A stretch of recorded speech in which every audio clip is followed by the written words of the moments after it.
Some may find the following disturbing. Discretion is advised.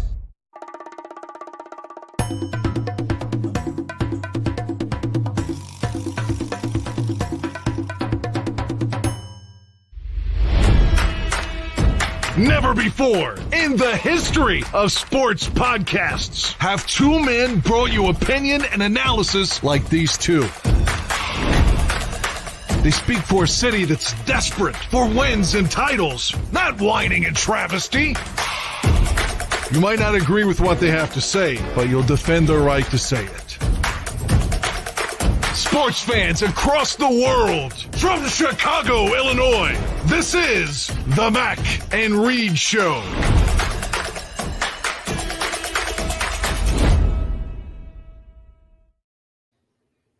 What's happening, everybody? Welcome into another edition of the Mac and Reed Show right here on the Barroom Network. Fresh off of Ross and mine's spring break, baby.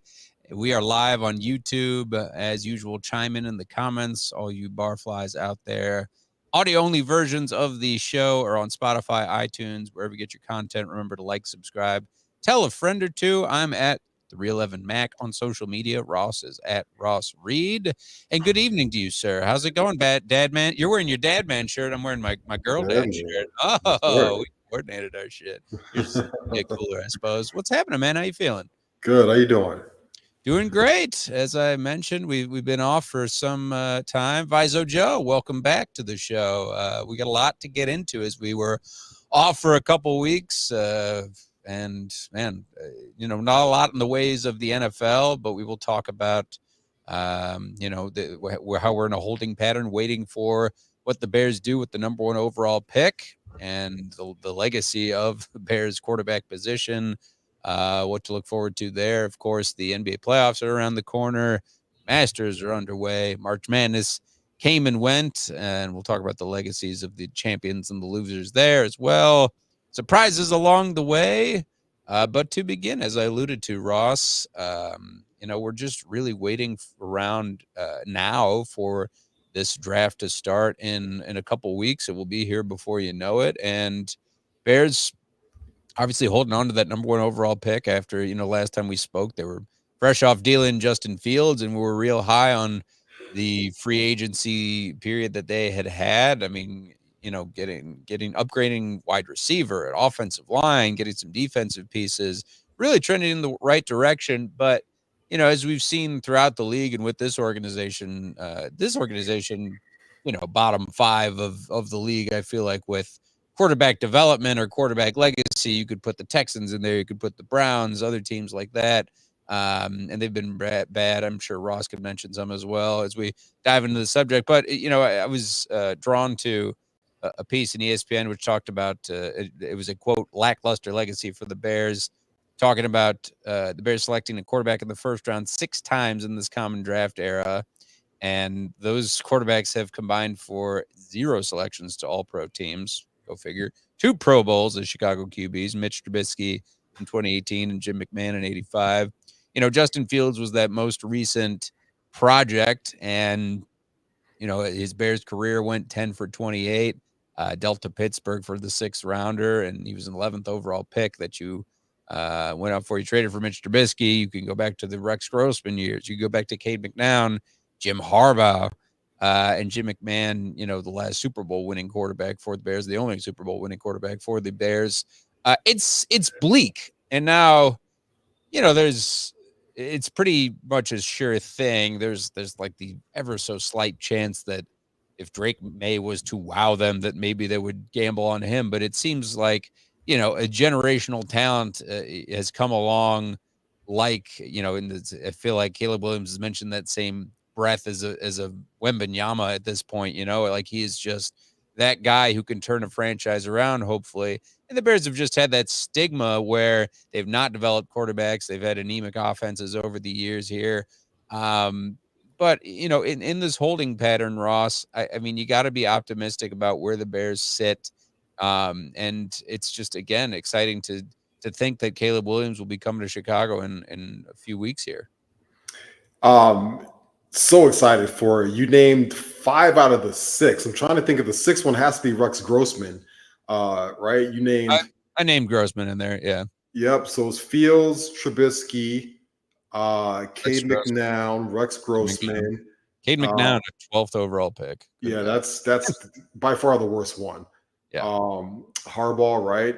Mitch at second overall is pretty bad, though. Of course, yeah, the Mahomes, you always have the Mahomes stigma, but right.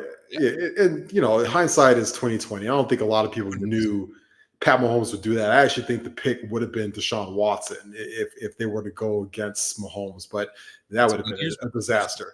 But hey, listen, I mean, we're 2 weeks before the draft. It's like, hell yeah, we should be excited. And I know a lot of people want to bring up the past and the organizational failures from the past in terms of drafting quarterbacks. But, these guys that are currently in place right now were not a part of that past. And we're talking about, Ryan Poles, Matt Eberflus, Shane Waldron, Ian Cunningham, Kevin Warren, things of that nature. I think the Bears right now have built a great infrastructure for Caleb Williams to come in day one, not only on the field, but off the field as well to succeed. I think he is a special talent, and I think that he's going to step in and be easily the Bears' best quarterback in team history pretty quickly. But you look at what they did over the last couple of years. You add DJ Moore, you add Darnell Wright, even Braxton Jones is a solid left tackle. And then you go out in the offseason this year and, you add to the running back position. You trade for a guy like Keenan Allen, which is awesome. Gerald Everett, Cole Kmet are solid tight ends. The Bears have a good offense. They just need that one guy who's going to be able to facilitate it to everybody. And I think that, I think Caleb is going to be able to do that. He is the guy who you compared him. He said he's a talent like Wembanyama. I always hesitate to put the word generational on a guy because I don't think that you should throw that term around loosely, like the term GOAT and stuff like that. People do that a lot, but I do when I watch him on the field. And I watch his mannerisms and I watch the way he sets his feet and he throws the football. You even kind of see the way he is off the field as well. You can tell that he did idolize Aaron Rodgers. And you can see a lot of Aaron Rodgers to his game. Will he be the kind of quarterback Aaron Rodgers is? We certainly hope so as a Bears fan. Off the field, we hope he's a better person than Aaron Rodgers. But on the field, we will definitely take that kind of talent. But I think we're at the point right now with 2 weeks left in this process. We should be excited. And the last thing that we have to figure out as Bears fans is what jersey number is Caleb going to wear? That's the most important question right now. We know that 13 is available, right? That's been given up now. Tyler Scott has given up that number, but we're assuming that could go to Keenan Allen. The interesting conspiracy theory with Dante Pettis giving up the number 18 number to go to 81. If you know about Caleb Williams in his high school days, number 18 was the jersey number that he wore in high school, right? We know there's some numbers for the Bears that are retired right now. He can't wear 2, he can't wear 3. So it's either going to be 13, 12 in honor of his guy he idolized, Aaron Rodgers, or number 18. And that's going to be, to me at this point, the most pressing question as we lead into this draft. It was announced today 13 players will be in attendance in Detroit 2 weeks from today in the green room for the draft. Terrion Arnold, Jaden Daniels, Marvin Harrison Jr., J.C. Latham, Latu, Drake May. Boy, if he gets drafted by the Bears, I'm going to have to work on that name. Quinyon Mitchell, Malik Neighbors, Roman Duze, Darius Robinson, Brian Thomas Jr., Dallas Turner, and of course, the aforementioned Caleb Williams. And, we can kind of pivot a little bit to, we know Caleb Williams is going to be in the house and he's going to be the Bears' number 1 pick, but will there be a guy in that group that will be drafted to the Bears at number 9 as well? I'm looking at guys like Roman Duze and Dallas Turner and Latu. Those guys very well could be Bears. They could even trade up for a guy like Marvin Harrison Jr. Yeah, that'd be interesting. And I mean, I feel like obviously the sure thing that we've talked about is the quarterback at number 1, be it Caleb Williams or, not Drake May at this point, but what they would do with that number 9 pick, if they could trade up, if they, could potentially get a Marvin Harrison, someone like that. But it looks like a Roman Duze would be a safe pick there at 9 and add to just the great core of receivers they have to build around. And so, just alluding back to that piece I mentioned on ESPN, it's worth a read, where Courtney Cronin from ESPN was talking to a bunch of GMs and coaches, and it's all different things as far as what they point to build success for a quarterback.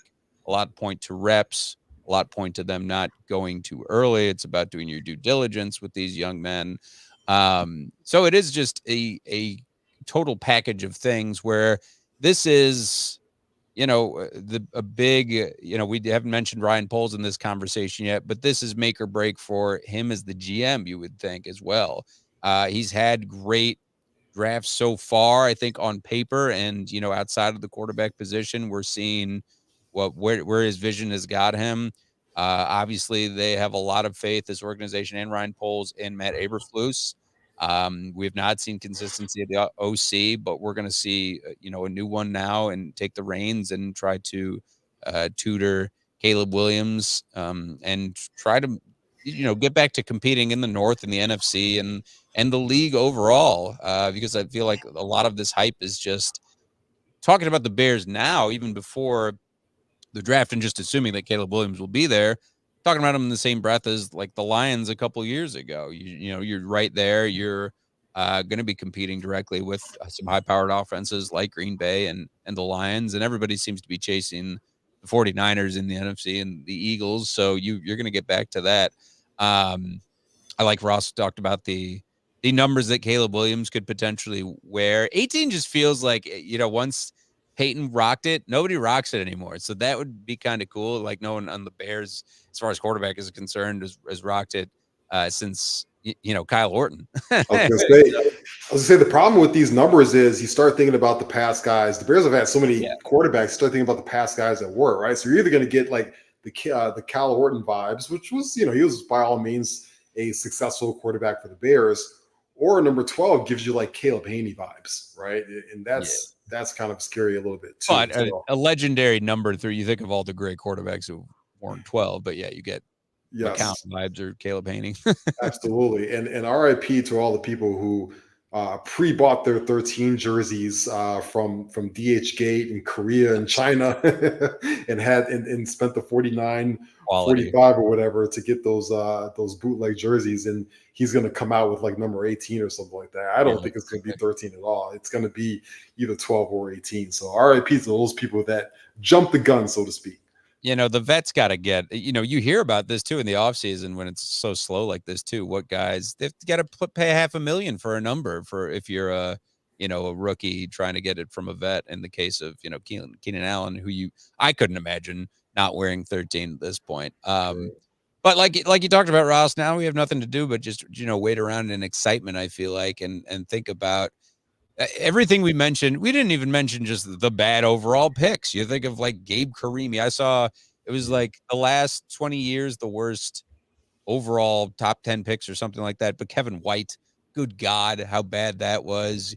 Mitch Trubisky trading up for that. I think, again, talking about hindsight is 2020. It's just still so tough to stomach when you see what could have been with anybody else there, whether it be Watson or Mahomes. It's just been bad and just not franchise changing in that first round. I feel like for quite some time for this Bears organization, they just need this breath of fresh air. And Justin Fields, we can't forget what he did and how he was very exciting. But what Justin Fields lacks and lacked within the Bears uniform, you think that Caleb Williams will bring it in spades. So now it's just, again, focusing on those things once he is drafted, to make sure that he has all the tools to succeed. And I don't think that it's, the goal would be like a CJ Stroud, what you see out there. That's certainly the height of heights, but you got to temper your expectations. You got to figure that he is going to have to have some trial by fire. And we're really fast forwarding here to him being in a Bears uniform and playing with the team. That it's going to be a tough thing, but it's going to be, very, very exciting to see him hold that Bears jersey come draft day. And, one of those other guys in the green room, perhaps a Roman Duze or one of these other young, talented guys hold it as well next to your boy, Roger Goodell. Absolutely. And the fact that they get to do it in a city where, those guys are going to be tormenting Lions fans for a long time. I know a lot of Bears fans are going to travel up north to Detroit. It's if you're looking to get a hotel or an Airbnb right now in Detroit, I looked, it's next to impossible right Good now. luck. There Yeah. are a lot of people traveling up there for this because this is a special moment in franchise history. You're getting, arguably you're definitely getting the most talented quarterback in franchise history drafted first overall. So it's very exciting times.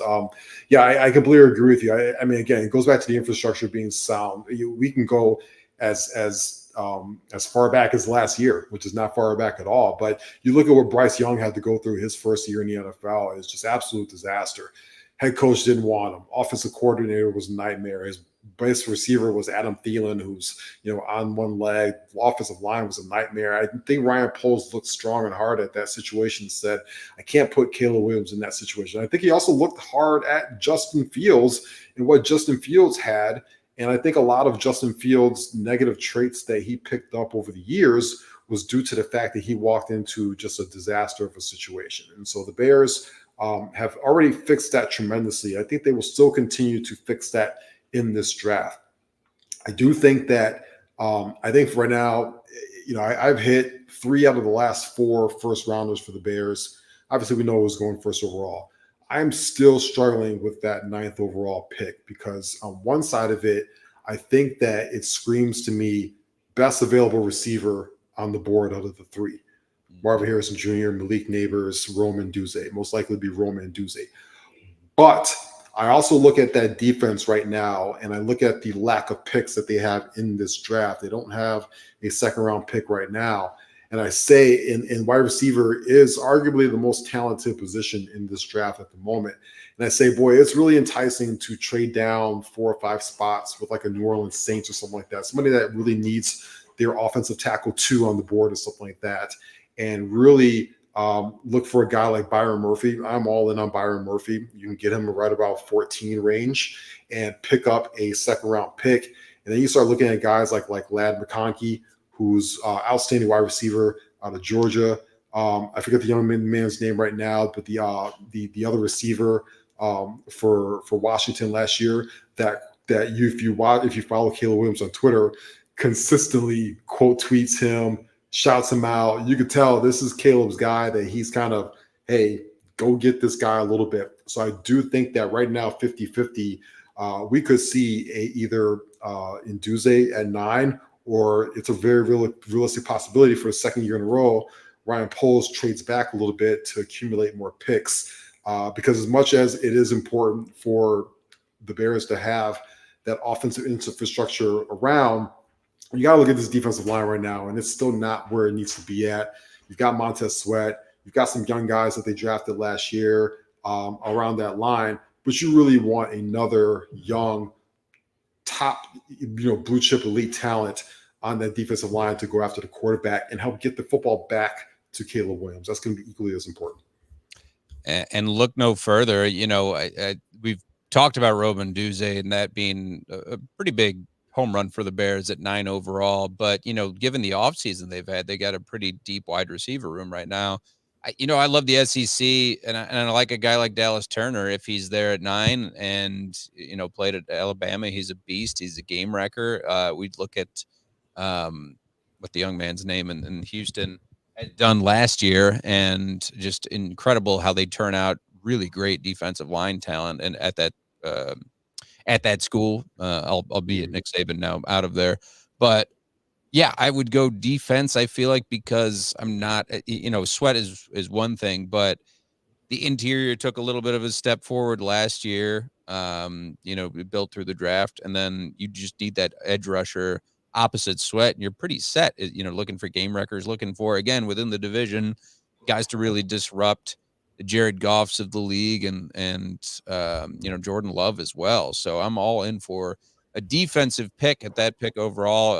I'm very curious to see, what we didn't really foresee what Ryan Poles was going to do last year going into the draft with that with his top pick and trading it for the great payoff he had. So you can only imagine what he could be doing potentially with that 9th overall pick. Be very interesting, that's for sure. But again, quiet throughout the league, kind of as far as this draft is concerned. In the off season, there's not much going on. We're all just waiting again for the draft in Detroit to see, where I think if anything, the big hype is obviously there could be 5 quarterbacks in the top 10 or 4 quarterbacks, something ridiculous like this. JJ McCarthy, him vaulting himself into the top 10 alone is really impressive. And for a guy who's in a very run heavy offense, I've seen the tape, and I saw his, combine pro day workout and all that. And it's still insane just to think that he might get into the top 5 at this point. I don't know how you have felt about his ascendance into this talk, Ross. Yeah, 100%. I think a lot of it is you get to this time of the year and there's such a long layoff between the college season to the combine, to the pro days, to the individual visits. I think a lot of teams start trying to talk themselves into guys that necessarily shouldn't be that high. We see it every year. I call it like the Christian Ponder, Jake Locker factor, Blaine Gilbert's of the world. And I'm not trying to put that.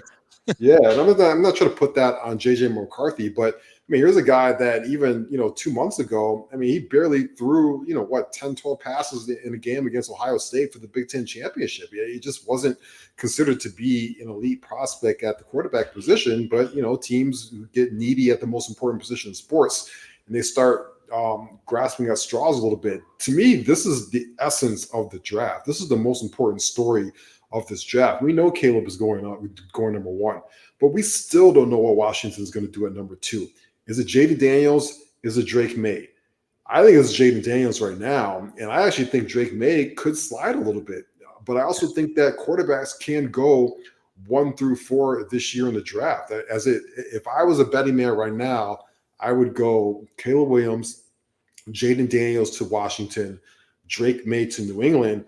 And I think there is a for sale sign at that 4th overall pick right now for the Cardinals. I know a lot of people say that they should draft Marvin Harrison Jr., and they probably should, but you're going to get some enticing offers from Minnesota, I think, most importantly, because remember, they made a trade a couple of weeks ago to move up a little bit and to get another first-round pick.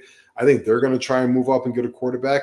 I think Vegas is going to try and move up and get a quarterback. The Giants can try and get up and try and move up and get a quarterback.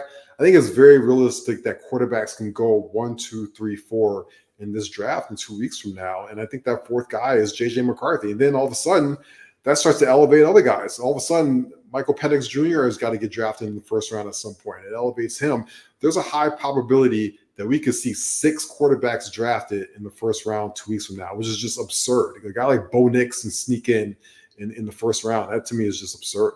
4 in the top 5. And when we weren't really talking about it that way, maybe 4 in the 1st round. Again, the ascendance of JJ McCarthy potentially. It feels like every mock you've seen, the Vikings are really hot on him and what he brings to the table. If I'm the Bears, I'm like, you can have him. That's fine. We'll go get Caleb Williams. It will be curious to see, obviously it hasn't been the same for New England since Tom Brady left. As we know, they thought Mac Jones was going to be a nice, consistent quarterback, and he just hasn't turned out to be the guy, more like an A.J. McCarron, more so than a Tom Brady, I feel like, talking about like an Alabama legacy. But Washington has just been despite like Sam Howell putting up numbers last year, they've just been in quarterback hell, right? You think back to Kirk Cousins and just the ascendance of him, and then they've just been really down on their luck. You think back to RG3 days. It's again going back to my discussion of teams that just have had bad luck at quarterback.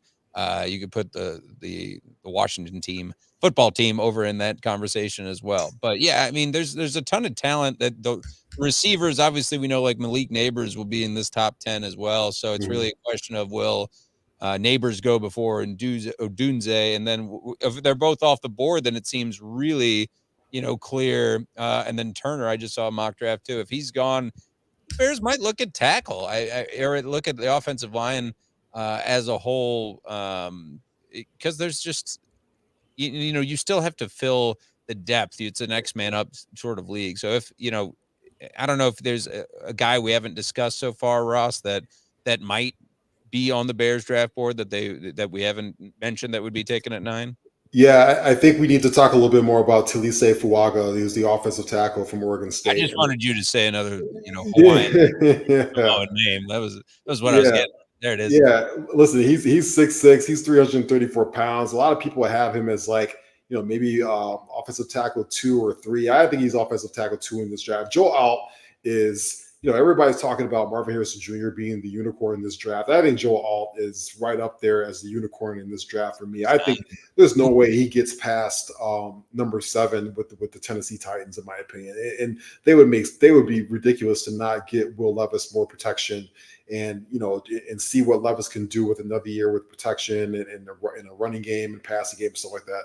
I just think they have to take Joe Alt, and that's if somebody else doesn't take him ahead of that. But then all of a sudden, you start looking at who's left on the board for tackle, and Fuaga to me is that next guy up. I know a lot of people like J.C. Latham, who's the offensive tackle from Alabama. A lot of people like Fashanu, excuse me. These names, boy. From Penn State. To me, he struggled a little bit against elite talent. I was watching him a lot in the Big Ten last year. Fuaga, to me, is the guy if the Bears were to move up a little bit. But I think also that makes that number 9 a prime trade back spot, because there are teams out there that are in desperate, dire need of an offensive tackle, even more so than the Bears. I think about the New York Jets. You got to protect Aaron Rodgers coming off that torn Achilles situation.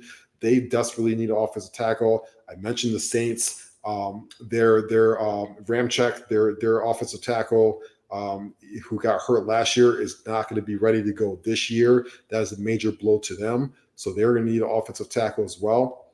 I think Seattle's offensive line situation is a little bit shaky. They might move up. Steelers have a shaky offensive line situation as well. But I really look at the Saints and the Jets as prime trade back possibilities. And it's not even going back that far. If you're trading back with the Jets, that's 1 pick. They're drafting 10th overall. If you're trading back with the Saints, that's 4 picks. That's drafting 14th overall. If I can get a 2nd-round pick for trading back just a few spots, I think you have to look at that if you're the Bears, because you're able to then get the top level wide receiver that's left on the board, probably a guy like McConkey from Georgia at the top of the 2nd round. And then you're able to take the best defensive lineman that's on the board as well. Maybe Dallas Turner is still there if he's not drafted by like the Falcons, or maybe Latu is there as well. Latu, to me, is the best pure pass rusher in the draft. Of course, the biggest issue with him is he's had those neck injuries from when he transferred from Washington. Are the medicals going to hold up for him? But if the medicals hold up, that guy opposite Montez Sweat is just going to be a nightmare for quarterbacks for years to come.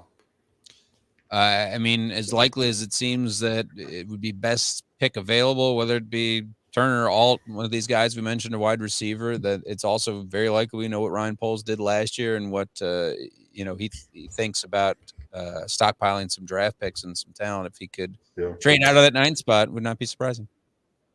I also think, to kind of, my last thought about this is this should be the last time the Bears draft in the top 10 for a long time.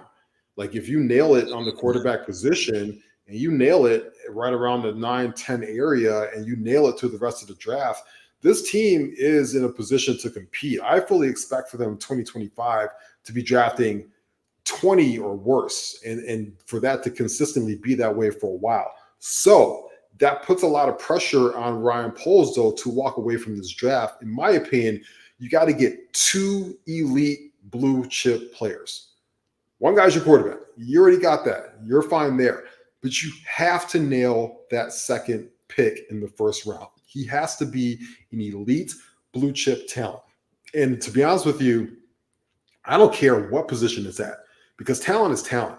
Like, if you think that it's at wide receiver and it's Roman Duze, or you think if it's at edge and it's Latu, or if it's interior defensive line or Byron Murphy, or if you think it's one of these offensive tackles, or hell, if you think Brock Bowers is your blue chip elite candidate, I don't care. You got to walk away from this regardless of what position with 2 elite players. I say this year after year. The Bears are not top heavy enough, in my opinion, in elite talent. Got a couple guys now. DJ Moore, Montez Sweat, Jalen Johnson. That's probably about it. I think Darnell Wright will get there after this season. But you need to go, in my opinion, 7, 8 deep on the depth chart in terms of elite talent. I think that's how the Rams won the Super Bowl a couple of years ago, and you need to mimic that. I agree. Yeah, Brew Haas 7 also pointed out that we want to be greedy with 2 top 10 blue chip picks and get out of the top 10, top 15 picking with the Bears picking there for the foreseeable future. 100%. The pressure is on you, Ryan Poles, and a sign of how bored we are waiting for Caleb Williams to get here. On Twitter, there was debate about if Jalen Johnson had Justin Fields' blessing to wear number 1, or if JJ was doing it to honor Justin Fields. Like, just bring me the draft. Let's go. Let's get me there. But we have things to talk about after this first half of the show. Talk about the hardwood, and shout out to the champions of the men's bracket as far as UConn topping Purdue. We had a couple Big Ten teams in the women's and men's national championship, but of course Iowa and Purdue both fell short. Caitlin Clark falling short to Dawn Staley's Gamecocks with South Carolina. South Carolina capping off that undefeated season is really impressive a year after they made their exit to Caitlin Clark and Iowa in the Final Four. And just tough break for Caitlin Clark going back-to-back national title games, but now she'll be number 1 overall pick. And, it's crazy to see the effect that she's having on the WNBA too, and the fever, and how they're going to be on, what is it, like 30 nationally televised games, something ridiculous like that. But also shout out to Coach Hurley and UConn going back to back. I called it a little while back that UConn was a favorite for good reason, and how impressive it is. You think about the blue chip talent, speaking of blue chip talent of the league, and how different it still is, where guys have the transfer portal and they want to play in the G League now, and they want to go overseas and make more money. That has changed quite a bit. It really does mean a lot to have a good coach and have seniors in place and upperclassmen to play along with the younger talent that you have. These just built a hell of a program, going up against the AP Player of the Year and Zach Edey, and really neutralized him for the most part, and the rest of the Boilermakers offense and their players overall. It was a really good run for UConn. Exciting to see. I know Hurley is saying, like, I'm not going anywhere. I want to continue to stack these championships. And when you think about this team and this university where they were, you think about Jim Calhoun and how great that he had them in a position to be successful. They had some down years, and Hurley with that, that coaching tree, of his brother and his father. It was really cool story, and good for UConn. But also, again, shout out to Dawn Staley, who's also putting herself at the talk of, the best college coaches that we have ever seen in basketball, not just the women's college basketball league.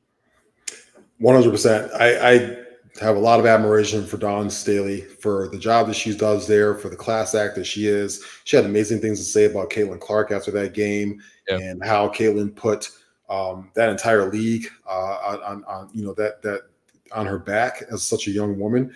But you hit it on the head. I think the hardest job in sports right now is to be a college coach in the one and done era and the NIL era. So you're just constantly competing against uphill battles.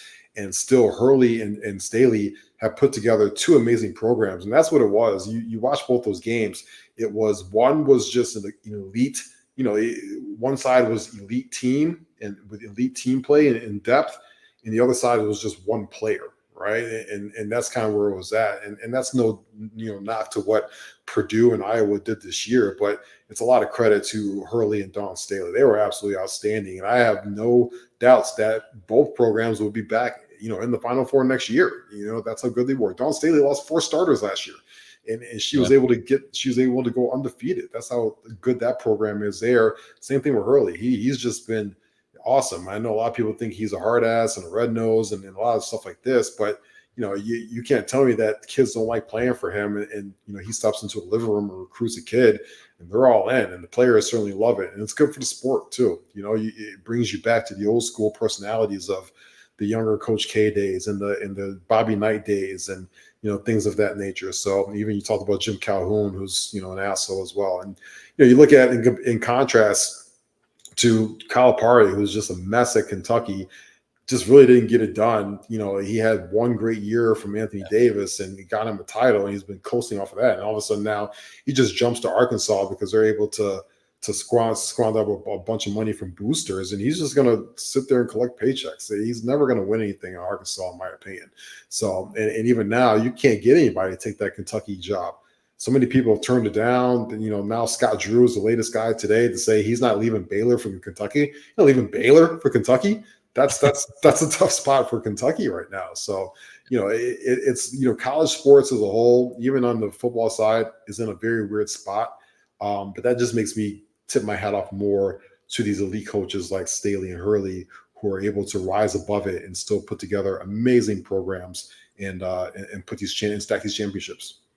No question is a lot of those players from the men's and women's teams that we talked about are moving on to the NBA and WNBA draft. WNBA draft is like tomorrow. It's just there's no fucking layover. Yeah. And then the season starts in May. I feel like Sky Jeff's third overall. Bring me Angel Reese, please. Yeah, like Angel Reese or who's the young lady from South Carolina who was playing out of her mind. We'll see. Cardosa. Thank you, Cardosa. But sticking with the hardwood here, we got to talk about the NBA, and we've been really, just waiting for the playoffs to get here. I think it's, typically the same teams in the past couple of years that we've been talking about at the top, as far as, Celtics and Bucks really jockeying for top of the East, and then the West, the Nuggets are really impressive and not looking like they have missed a step from last year. But don't sleep on Minnesota and Oklahoma City. I like what they're doing. The Clippers are kind of peaking at the right time as well. And in the East, I really do love what the Knicks are doing. I'm very jealous that, they got a guy like Jalen Brunson in an organization that makes trades and changes the roster a bit in midseason to try and be more competitive. And now, they're clinching a third seed in the East. And the lowly Bulls are going to be in the play-in game. Ross, are you going to buy tickets? Are we going? No. No, not going. But I will be in the Phoenix Scottsdale area next weekend. If there is a Phoenix home game, I would not mind seeing Kevin Durant and Devin Booker in person. I'll do that one. It'd be a fun one there, sitting at the 7 seed overall, and then the Pelicans at 6 with a healthy Zion Williamson. And don't look now, the Mavericks are also peaking at the right time with Luka and company. It's crazy to see also in the play-in game, and this just sets up for one of these ridiculous NBA narratives that we know is coming, that the Lakers and Warriors would be in that play-in game.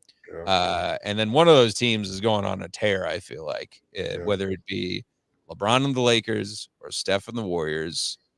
I feel like, with LeBron getting out the league here very soon. Well, I mean, who knows? He'll be playing till he's 45 like Brady, but potentially, the narrative of him going from like a 9 seed to going and playing in another finals would just be ludicrous and just what the NBA would want. But that aside, it's also, crazy. The Heat, also are going to be kind of poised for a run, I feel like. And Sixers could also make a run, getting Embiid healthy at the right time or for the playoffs. But, I've talked a lot, Ross. And I got to say, too, just my pin on things is the Celtics are just out of their mind. And to have a 62 or whatever they end up with their record, just to have a ridiculous winning season like they have, and not come up with a championship would just be a terrible travesty. But what are you thinking with the playoffs here? Who are your favorites? I think we're on a collision course to a Celtics versus Nuggets championship, because both those teams are the two best teams, in my opinion, in the NBA. They're the two deepest teams in the NBA. I think one side has the best player in the NBA, Jokic, and the guy that can take over a game the most when the playoffs start. And he's the guy that is the most patient on the floor, doesn't panic, gets the best shot for his team in every single possession. And you just can't overvalue a weapon like that when it comes to the playoffs. And the Celtics, as long as they've stayed healthy, and they've gotten a complete season out of Porzingis, knock on wood. The way they move the basketball, the way they move threes, they've got the best 3-point differential in the league. They've got the best point differential in the league. They've got the most games this year of teams of a team that they've beaten, beating teams 20+ points.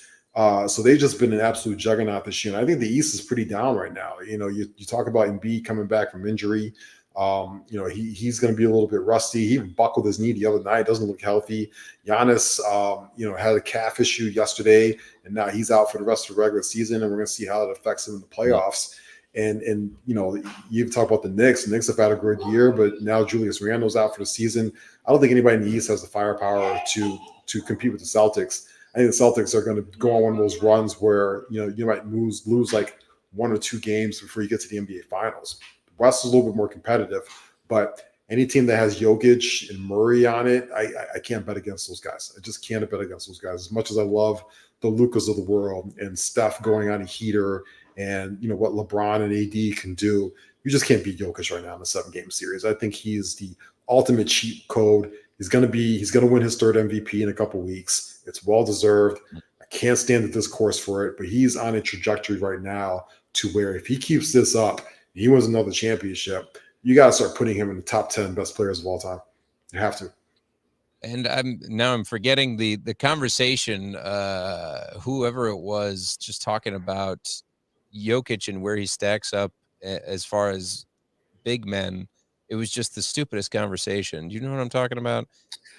I've seen so many stupid conversations about Jokic, and could be honest with you, like he won back-to-back MVPs. He just won a championship, and you're just taking away from his legacy. It is, and what it is because he's not a very vocal guy.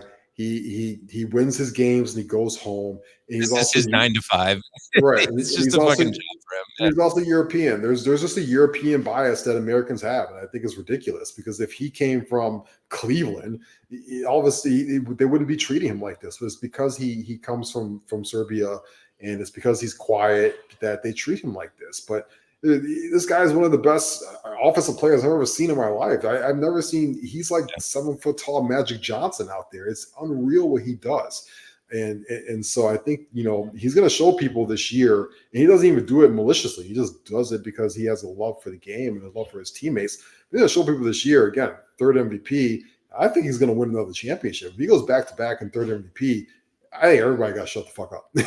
Like if you talking trash about this guy, because it puts him just in elite territory of big men that we've never seen since, the Olajuwon days and of that nature, Really impressive. His all-around game is just bananas for a guy who looks like, he would be dominating at the Y, just, the way he's physically built, but just his court vision, obviously rebounding at 7 feet, and the shots he's making. It's like Anthony Edwards just said that motherfucker is unstoppable, basically. That's like your direct competition, too, with the Timberwolves being up and coming.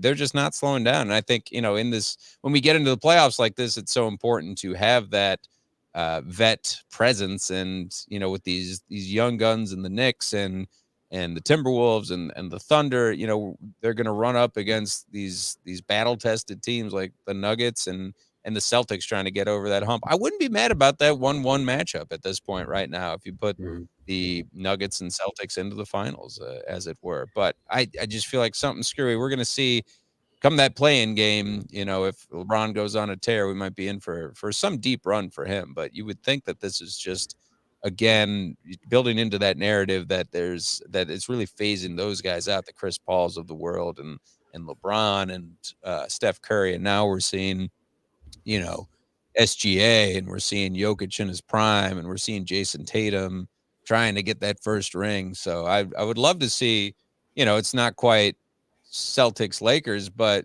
shit, just give me like Celtics Nuggets and like build around this core and give me some, back-to-back finals with them. That would be very good, good basketball in my opinion. Yeah, and it's time. And it's time to the changing of the guard has to happen.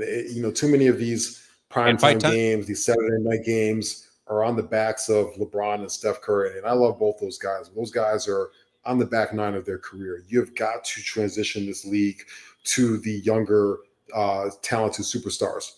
Jokic, Doncic. You talked about Anthony Edwards. You talked about Shai Gilgeous-Alexander and Devin Booker and Jalen Brunson and Jason Tatum and so on and so forth. Paolo Banchero. We didn't talk about Orlando and how awesome they've been this year, sneaking up into a top 5 seed. Banchero's been awesome this year. He's going to be on the U.S. Olympic team this year in Paris. And so it's time to start profiling these young guys and let's hopefully start seeing some of these young superstars perform on the big stage.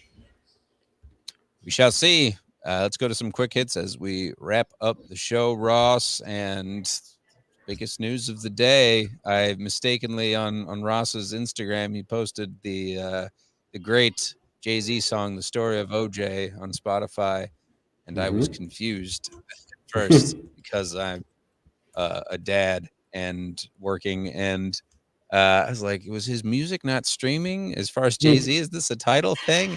And then I just go to Instagram, and every post was OJ dead at 76, OJ dead. And it's it's another celebrity death. Complicated. Obviously, it's complicated.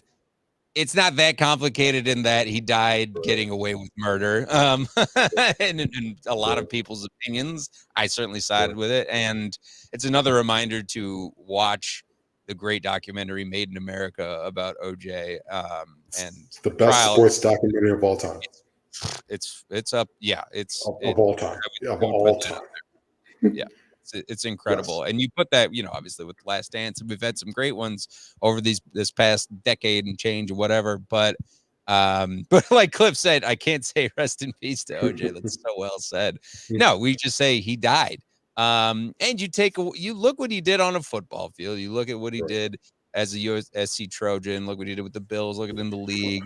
And how it was one of those guys in the 70s and 80s who really capitalized on endorsements and all this, and just seemed to be that really lovable guy and going to do TV and movies. And it's complicated too, obviously, post that trial, how his life has been. And, you look at, again, the robberies he was involved in, or, counterfeiting random things like this that he did time for, and how he just became sort of like a radio personality, a media personality over the last several years. It was a pretty private battle with cancer. He looked fine, but he's lied to us before. And so, and here we are. He's dead. Your thoughts, Ross? My thoughts is I think Michael Jordan and O.J. Simpson are the two biggest pop culture athletes of my lifetime. I wasn't around, obviously, to see Muhammad Ali do his thing in his prime. So I don't think there are two bigger names in sports than those two guys. I think one, obviously, Jordan for all the positive things, but for OJ, it was all the negative, morbid things. But listen, I was in high school when the murders happened. So I remember vividly that whole situation. I remember him flying to Chicago the day after the murders and him having to fly back to LA. I remember the chase. I remember the trial. I remember the acquittal.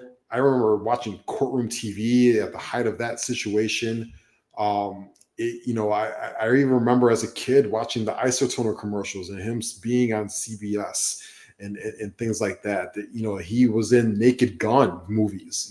He was just, OJ was a big deal. I don't think that, we're not going to be able to eloquently elaborate to our children how much of a big deal this guy was for decades, for like 7 different things. It was insane. He sparked a lot of, unfortunately, culture wars, right? And a lot of things of that nature. This was coming off the heels of the Rodney King situation in LA and the LA riots. And a lot of people forget about that situation. So that's how I'm going to remember him most as. That's why I love the documentary so much, is because it, to me, is so much of a time capsule of 50 years of information and stuff like that. Obviously, and then I think secondary, but still important, the guy was just a hell of a football player. This guy was one of 2 players ever to win a Heisman Trophy and an MVP. You know what I'm saying? Like what he did on the gridiron was just absolutely amazing. The guy is one of the 10 best running backs of all time. That's, who just happened to be a murderer. He happened to kill some people. And I think that's just the very conflicted situation here. But I think it's okay to express your opinions about it. I think it's okay to see him as a negative person, but still realize that this guy was an accomplished person in many ways. And I'm just going to remember him for just being just massive pop culture. When the trial was over and he was acquitted, I don't think there was a bigger person on the planet for positive and negative reasons at that moment. Right. I mean, this guy, we've seen Dave Chappelle jokes and specials about it. Norm Macdonald has had great bits about this. I mean, he was just a massive, massive figure. I don't even know how you equate it today. I don't know. It would be like, I don't want to put any names out there and associate them with a negative thing. But he was just bigger than life. Yeah. Third time I met OJ. Third time I met OJ. And of course, I mean, you can talk about this for days. We don't have a Kardashian empire without O.J. Simpson. Yeah, very true. Even mentioned that. Yeah, we really don't. There's just a lot from the O.J. tree. There's a lot from the O.J. tree, and you just really can't draw another comparison in the sports world that just, again, was in pop culture and just the part of that movement that you talked about. You put it well, just him and Jordan being very paralleled in their marketability and likability, seemingly. And, and MJ now, gets backlash as being an asshole or whatever, but, it's nothing compared to what OJ did in the acquittal of his life after, and how we, of course, the U.S. just obsessed about it for good reason. Just a really fascinating story, the highs and lows, the literal story of OJ. Very wild. But yeah, we can't say rest in peace to OJ. On to the Masters, Ross. Do you have a favorite? It's a sign that spring has certainly sprung and summer's around the corner. Bryson DeChambeau is topped the leaderboard at the end of Thursday here, as we're going to have a few exciting days of golf. Scotty Scheffler, both some favorites. We'll see if John Rahm can get it together, or Brooks Koepka, one of these hot shots, or a new upstart. We shall see. You got someone that we've missed? Come on, Ross. Yeah, I was gonna say, Scheffler obviously to me is the favorite going into the weekend. Although a hell of a round today from DeChambeau.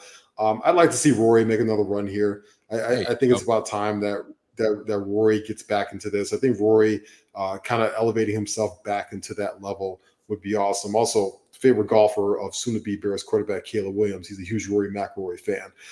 So I think it'll be fun. I think he's hovering right now about 9th overall, but he's definitely in the pack. I'd like to see Rory get into the mix this weekend on Sunday and make a good run at this. I mean, it's all, and every year it seems that Tiger's still there, and it's going to be tough for him to even make the cut. That first round was pretty rough for him, but you never know what Tiger's got left in the tank at this point. It's nice to see some of these vets kind of make a run towards getting that green jacket, man. And it was cool to see, Jack Nicklaus still teeing off today to start off the Masters, and it's insane that these guys who have won like 6 times, it's a hell of a course. It's a beautiful thing. It would be a bucket list thing. It would be a quite an event to go to, not just for the cheap concessions, but just what a one of a kind course that is. The show. I don't really have too much else. Oh wait, Ross, who you got in this Kendrick and J. Cole beef, man? This is all after the Like That song came from Future and Metro Boomin's pretty good album. I liked it. Yep. Obviously, that just blew out any other sort of analysis of the album. We were like, wait a minute, Kendrick, where are you coming from with this? And then that caused J. Cole, to the uninformed folks out there, to come back at Kendrick and then ultimately apologize. But one of his quotes was, 4 albums in 12 years, I can divide on 7-minute drill. Man, and this Take is... that bar from Jay-Z. What's that? Took that bar from Jay-Z from Takeover when he was going after Nas. Sure. I mean, this came after this too. We're talking about the best diss tracks, and this wasn't a diss track directly in my eyes, and I don't think it was in yours either, Ross. But it caused a lot of discourse. Not only like this back and forth, he had this quote unquote diss track as far as J. Cole in response to Kendrick's verse, which was a phenomenal verse. And Kendrick, in my eyes, won that. But then to go to the Dreamville Fest and basically say, I apologize, Kendrick's my guy, it's all love.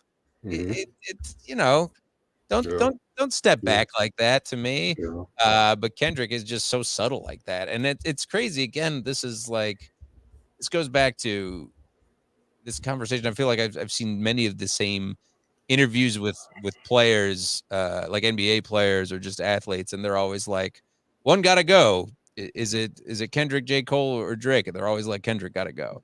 And for what reason, I don't know, because he seems to be the most talented, certainly rapper of this group and artist. Like, it is just the disrespect continues. But that was a hell of a verse. I don't know. Interesting back and forth with him and J. Cole. That's why they call him the boogeyman. That's why they call him the candy man. He's the guy that your favorite rapper fears the most. And, you know, he doesn't pop out often. He tends to disappear in his hole for a while. But when he pops out, boy, he puts fear in everybody. He had J. Cole shook after 2 or 3 days. And I actually get what J. Cole was saying. I mean, listen, J. Cole, hey, listen, when you start getting 40 years old and you're a family man and you got festivals and corporate deals and this and that, do you really want to get yourself locked up in hip-hop beef for the next 6 to 9 months? It's not good on your heart. It's not good for your soul. It's not good for business. It's not good for that stuff. I don't think J. Cole is that petty to really want to muck it up in hip-hop beef. And so he bowed out early, and I think that was the smart thing for him. It's not in his soul to do that. I think one guy is ready for this. I think the King Petty in Drake will respond, and I think he will respond. All his subtle quickly. Instagram posts, yes. Yeah, I think that's one guy that is like, listen, I'm here for the smoke. And so I think J. Cole is like, let me bow out the way.